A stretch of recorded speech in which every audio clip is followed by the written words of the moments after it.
जी, आप कहाँ चले गए थे? आपको आने में बहुत देर लग गई। क्या करूँ लाडो, इस तेज बारिश की वजह से मुझे कहीं पर भी अनाज नहीं मिल रहा था। फिर भी मैं दूर जाकर ये थोड़ा अनाज लेकर आया हूँ। इससे बच्चों का थोड़ा पेट भर जाएगा। ये बारिश तो रुकने का नाम ही नहीं ले रही। पिछले 4 दिनों से हमारे जंगल में लगातार तेज बारिश हो रही है। मैंने पूरा घर छान मारा, लेकिन घर में अभी थोड़ा भी अनाज नहीं है। अभी के लिए बच्चों को ये अनाज खाने दो। जब बारिश थोड़ी कम हो जाएगी तब मैं फिर से बाहर जाकर अनाज की खोज करूँगा। बल्लू जो अनाज लेकर आया था, बच्चे उस अनाज को खाने लगे। थोड़ी ही देर में सारा अनाज खत्म हो गया। मम्मी, मुझे और अनाज चाहिए। मुझे बहुत भूख लगी है। हाँ मम्मी, मुझे भी। बल्लू जी, हम तो और 1-2 दिनों तक बिना अनाज खाए रह सकते हैं, लेकिन हमारे बच्चे नहीं रह सकते। मैं एक काम करती हूँ, अभी बाहर जाकर कहीं से अनाज ढूंढकर लेकर आती हूँ। नहीं लाडो, अभी बाहर बहुत तेज बारिश चल रही है। तुम्हें उड़ने में परेशानी होगी, क्योंकि तुम्हारे पंख छोटे हैं और तुम्हारा बच्चों के साथ रहना बहुत जरूरी है। इसलिए मैं ही वापस जाता हूँ। ठीक है बल्लू जी, लेकिन आप ज्यादा दूर मत जाना और घर वापस जल्दी आ जाना। मुझे और बच्चों को अकेले घर में डर लगता है। और हाँ, इस तेज बारिश में शिकारी पंछी शिकार की तलाश में घूमते रहते हैं, इसीलिए आप सतर्क रहना। हाँ लाडो, मैं मेरा ध्यान रखूंगा। चलो, अब मैं चलता हूँ। बल्लू अपने घर से निकल पड़ता है। हे ऊपर वाले, मेरे पति की रक्षा करना। मम्मी, मुझे बहुत डर लग रहा है। डरो मत बेटा, मैं हूँ ना तुम्हारे पास। मम्मी, मुझे बहुत भूख लगी है। लाडो ने घर में फिर से तलाश की। तभी उसे एक डिब्बे में थोड़ा सा अनाज मिल गया। ये लो बच्चों, मुझे डिब्बे में थोड़ा अनाज मिला है। पापा के आने तक आप इसे खा लो। बच्चे अनाज खाने लगे। मम्मी, आप नहीं खाओगी? आप भी हमारे साथ थोड़ा खाओ ना। नहीं बेटा, आप खा लो। मैं पापा के वापस आने के बाद खा लूंगी। बारिश और तूफान इतना तेज था कि उसमें लाडो का घोंसला जोर जोर से हिल रहा था। लेकिन लाडो इस हालात में अपने बच्चों के पास रहने के अलावा और कुछ भी नहीं कर पाई। इस बारिश से बचने के लिए मैं शिकार की तलाश में लगातार 2 दिनों से आसमान के ऊपर उड़ रहा हूँ, लेकिन अभी तक मुझे एक भी शिकार नहीं दिखा। अब मैं बहुत बोर हो गया हूँ। मुझे बहुत जोरों की भूख लगी है। लगता है अब मुझे नीचे जाकर बारिश में भीगना ही पड़ेगा। शायद नीचे मुझे कोई बढ़िया सा शिकार मिल जाए।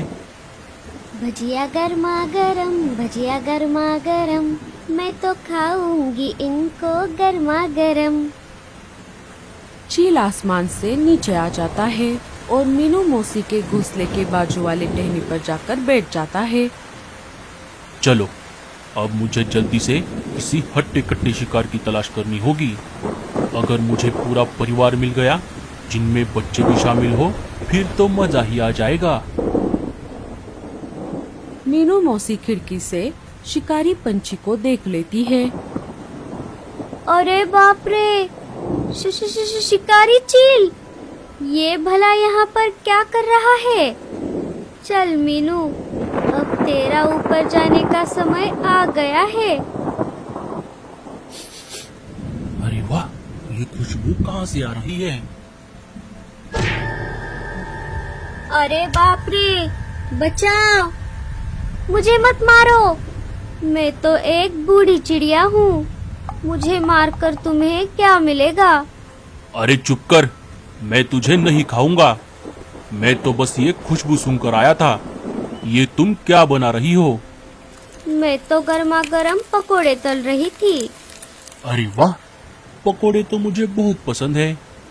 सुन रही बुढ़िया, अगर तू मुझे पकोड़े दे देगी तो मैं तुझे नहीं खाऊंगा। हाँ हाँ, ले लो, तुम ये सारे पकोड़े ले लो, लेकिन मुझे मत मारो। अरे वाह वाह वाह वाह, बुढ़िया तूने पकोड़े तो बहुत अच्छे बनाए हैं।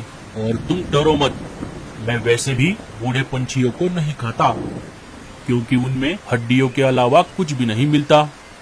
हाँ हाँ, ये बिल्कुल सही कहा तुमने। चील सारे पकोड़े खा लेता है। चल बुढ़िया, अब मुझे ये बता कि इस जंगल में मुझे हट्टा कट्टा शिकार कहाँ मिलेगा।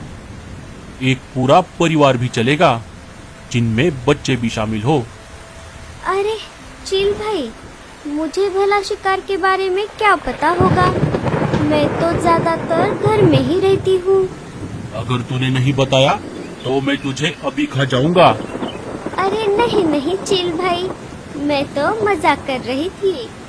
आप एक काम करो, यहाँ से सीधा आगे जाते ही आपको एक आम का पेड़ दिखेगा। वहाँ पर 2 घोंसले हैं, एक है कालू कौवे का और एक है रानो चिड़िया का। रानो अपने घोंसले में अकेली रहती है। आप उन दोनों घोंसलों में से किसी को भी खा सकते हो। छे, मैं कौवे का शिकार नहीं करता और उस अकेली चिड़िया को खाकर मेरा पेट नहीं भरेगा। तुम कोई ऐसा घोंसला बताओ जिनमें छोटे छोटे बच्चे भी हो, और जल्दी करो, मुझे बहुत भूख लगी है। अरे बाप रे, अब मैं क्या करूं? अगर मैंने इसे नहीं बताया तो ये मुझे अभी खा जाएगा। अरे क्या हुआ, तुम कहाँ खो गई? चील भाई, आप एक काम करो, यहाँ से सीधा आगे जाकर आपको थोड़ी दूरी पर एक नदी मिलेगी। नदी को पार करते ही आपको वहाँ पर एक बरगद का पेड़ मिलेगा। उस पेड़ पर एक लाडो नाम के चिड़िया का घोंसला है। वो अपने पति और अपने 5 बच्चों के साथ वहाँ पर रहती है। उन्हें खाकर आपका पेट जरूर भर जाएगा चील भाई। हाँ, ये हुई ना बात। चलो, आज का बंदोबस्त तो हो गया। अब मैं चलता हूँ। तुमने मुझे पकोड़े खिलाए, इसके लिए तुम्हारा बहुत बहुत शुक्रिया। चील वहाँ से चला जाता है। अरे बाप रे, अब क्या होगा? मैंने तो उस चील को गलत पता दे दिया। लाडो का घोंसला तो दूसरी तरफ है। अगर वो वापस यहाँ पर आ गया तो वो मुझे नहीं छोड़ेगा। अब मुझे कैसे भी करके लाडो को ये बात बतानी होगी। मीनू मौसी वहाँ से लाडो के घर के तरफ निकल पड़ती है। इधर तेज तूफान और बारिश की वजह से लाडो का आधा घोंसला टूट जाता है और बारिश का पानी घोंसले के अंदर आने लगता है। अरे बाप रे, ये क्या हो गया? अब बारिश का पानी घोंसले के अंदर आ रहा है। अगर हम ऐसे ही भीगते रहे तो हम सब बीमार पड़ जाएंगे।